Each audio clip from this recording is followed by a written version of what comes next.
Mr. President, the media is not fake news.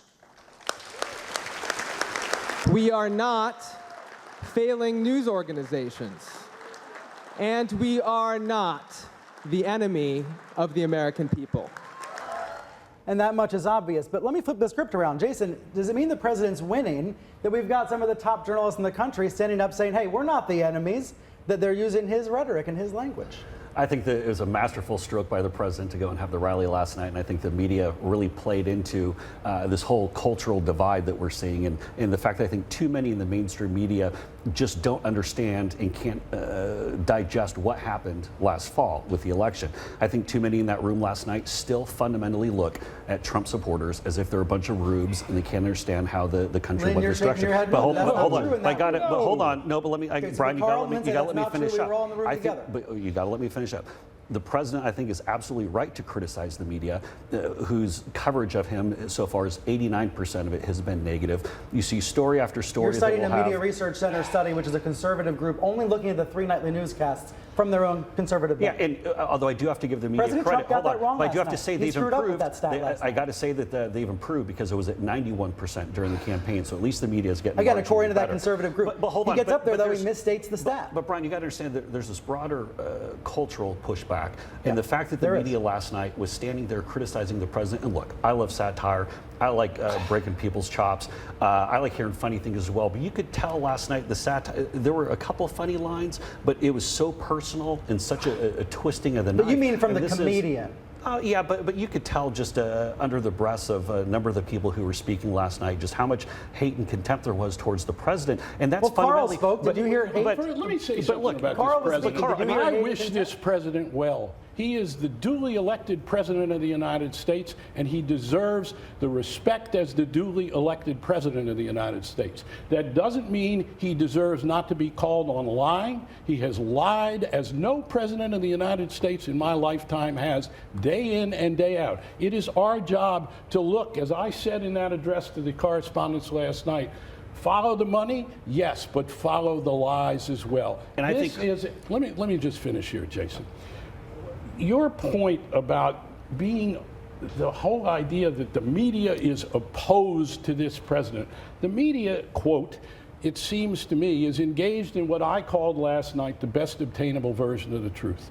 We are struggling to cover factually, contextually, with nuance, who this president is, who this individual is, who his family is, who his business relationships are with, what his policies are, and how those working with him are doing. Foreign policy, domestic policy. But Carl, it pains the media to give the president any credit for the work that he's done on the jobs front. We're standing up on the national stage. No, this is not nonsense, Carl. Let me get Tara. Tara, is it utter nonsense? Before Tara, quietly, you're a Politico White House correspondent. Do you feel that you're the opposition to the president? I think that we are the watchdogs. We are the fact checkers. We are the people holding him to account. Does it pain you to give him credit? No, it doesn't. Actually, I think that his push in the past week to try to make it seem like there was a lot of action and ahead of his 100 days was actually masterful marketing. He got us talking about NAFTA. He got us talking about his tax reform plan, even if it meant that his staff was scrambling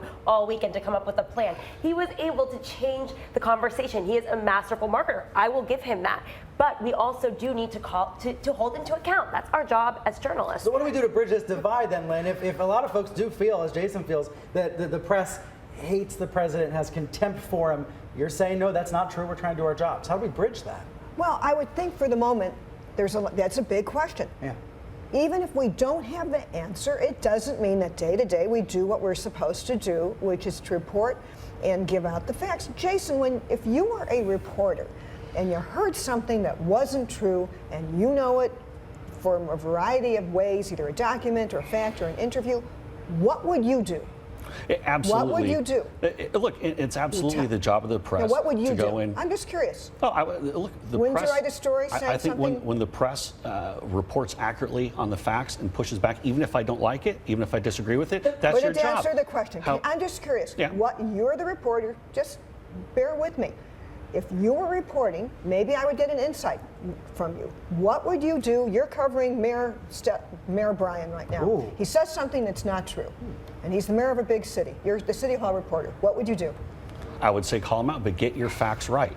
We get them right. So Let's take a look at the president's MLK bust. Let's take a look at the president's address to Congress and the coverage of it, which declared him in the mainstream media pretty much one of the great presidential addresses of all time. Might have gone a little overboard. We have been, it seems to me, gone looking for good things to say about this Right. president. Oh, that's interesting. The opposite of what. I actually agree with you. I would disagree with you guys Well, on why that. don't you go look at some of the clips of the coverage of his address to Congress and then come back to me and tell me that's not the case. And a story from anonymous sources popped just a few hours later to go and step all over the president's great speech. Let's I talk will- about this. You did this the Anonymous last time we were together about anonymous sources. You have been an anonymous source for most of your practicing life.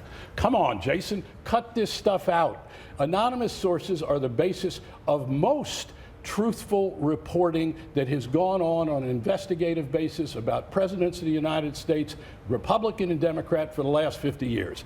And again, it's based on anonymous sources because people like yourself, when you are an anonymous source, do not want to be quoted by name when you are trying to tell us your version of the truth. And I accept that it's your version of the truth, and I accept you as an anonymous source.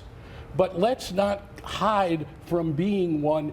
If you are going to call out anonymous sources, I'm going to say, But that's Jason, tell us your life as an anonymous source. Jason, Well, Carl, and I'd push back on that and say that if the facts are accurate, but when it's innuendo and it's rumor that's being pushed out there, then I think that's completely ridiculous. I mean, look, this goes back to my initial point about the cultural divide and the fundamental misunderstanding with the press. I agree with you about a cultural divide. And it really has. And so when you saw the rally last night in Harrisburg, and I went back home and watched it later in the evening, and saw the president talking about the efforts to protect steel jobs and aluminum jobs. I mean, there's a reason why the president only lost union households 51 to 43 Absolutely. during the election. He because he's connected with tapped those out- people. Right. And he's Hillary connected with Clinton did not connect with those people and recognized in a way that Hillary Clinton did not, that Correct. these people are hurting. Yes. And he ran a brilliant campaign in Guys, that I don't want to regard. relitigate the election, Right. but I do think to me, the lead story of that rally, Jason, was the snake. The president reading this poem. Yes. That's right. Clearly, That's let's right. not mince words. He was reinforcing fear of immigrants and Absolutely. refugees and potential terrorists. That's a story he told on the campaign trail, but now he's telling it as president.